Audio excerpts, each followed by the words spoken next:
C'est bon, comme tu fais de la radio... Vas-y, je vous passe. C'est bon pour tout le monde? Oui, c'est bon. Vous êtes en visite à Lyon aujourd'hui.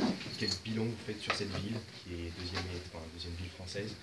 Est-ce que c'est une ville où on peut acheter, ou en tout cas se loger facilement?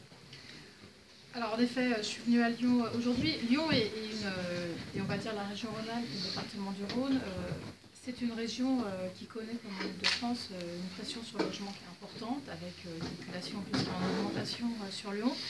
Mais on est aussi face à une métropole, et le Grand Lyon, qui depuis longtemps travaille sur la question du logement, a anticipé aussi l'évolution de cette métropole, ce qui fait qu'on a une forte pression sur le logement, des difficultés parfois, mais on a aussi des réponses très fortes en matière de logement, tout sujet.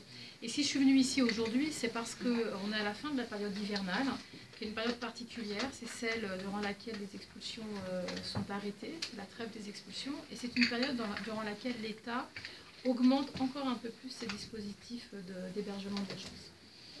Des dispositifs qui, chaque année, avant, étaient arrêtés à la fin de l'hiver. Je suis venue ici, en fait, à Lyon, c'est une région tendue, qui fait beaucoup sur la question de l'hébergement, pour y annoncer, d'une part, que l'État continue son plan de pérennisation des places d'hébergement. C'est-à-dire qu'en 2012, il y avait 80 000 places pérennes, il y en a aujourd'hui 110 000, et donc, pour 2016, il y en aura 2300 supplémentaires, ce qui nous permettra d'avoir un peu plus de places, et notamment pour le département du Rhône, 370 places de nouveau pérennisées. C'est un effort constant. En fait, en 4 ans, on a réussi à pérenniser quasiment 35 000 places. Ça veut dire qu'on loge tous les soirs des familles qui sont en situation de grande précarité. Et je suis venue aussi ici parce qu'on est à Lyon, on a visité donc un centre d'hébergement qui va lui être pérennisé et va devenir un centre donc durable. On a aussi visité les locaux d'une association, la Maison de l'Habitat et de travail fait par l'association Alpide, qui travaille sur la prévention des expulsions. Parce que nous savons tous que plus on prévient les expulsions et donc plus on prévient les impayés de loyer, moins les ménages vont tomber dans la précarité et que donc plus on agit en avant, moins on aura demain des situations de grande détresse sociale. Et c'est volontairement que je suis venue ici à Lyon, parce que je connais la qualité de ces acteurs associatifs. L'État travaille beaucoup avec eux, la métropole du Grand Lyon aussi.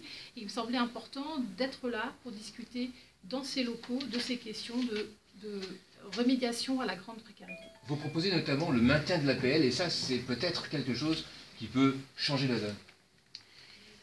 Alors, le maintien de l'APL pour des allocataires, des locataires de bonne foi, c'est une demande portée par les associations depuis fort longtemps, qui est qu'en fait, on a parfois des locataires qui ont eu un problème dans leur vie, qui fait qu'ils ont des impayés de loyer, et qui doivent travailler à un plan d'apurement de leurs dettes. Et c'est vrai que si on leur coupe en même temps les allocations au logement, ça veut dire que là, ils tombent tout de suite dans une très grande détresse financière. Et nous avons enfin réussi à mettre en œuvre cette disposition qui avait été votée dans la loi Allure. Donc le décret va sortir dans les semaines qui viennent. Et donc ça permettra non pas d'exonérer les locataires de leurs obligations, mais simplement de maintenir leur allocation logement et en même temps de travailler à un plan d'apurement de la dette qui est tenu dans l'année et qui permet de sortir les gens de cette question de l'impayé. Ça évite en fait, si vous voulez, d'une perte de temps très importante et donc de stabiliser ces ménages. Le critère de bonne foi, sur quoi est-ce qu'on va pouvoir s'appuyer? Sur beaucoup de choses, vous avez des ménages qui ont une rupture de revenus, ce qui fait que d'un seul coup, ils n'arrivent plus à payer leur loyer, mais ils cherchent à le faire. Contrairement à un locataire